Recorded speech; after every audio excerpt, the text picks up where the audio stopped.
to show you how to attach your charms using a jump ring, and this is the charm of my choice for the Queen Life set.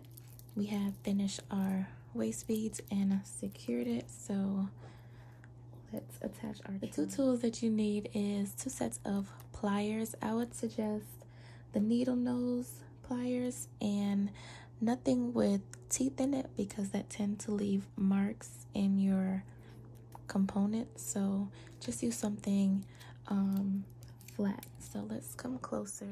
So the jump rings already have kind of like a slit in it, so what you would do is just push it away from you and be sure to not open it too much because they can crack. So after you open it, go ahead and place it where you want. Right. Take your charm, attach your charm, and we're gonna close it back so it is flush. Let's try to get a. Alright, we're gonna close it back.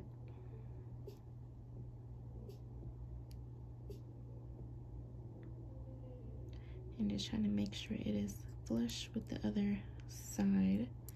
And that is it. We have our charm attached. So that was really easy, guys.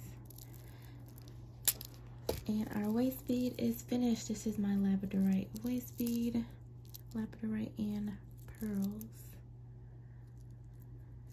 So as always, thanks for watching.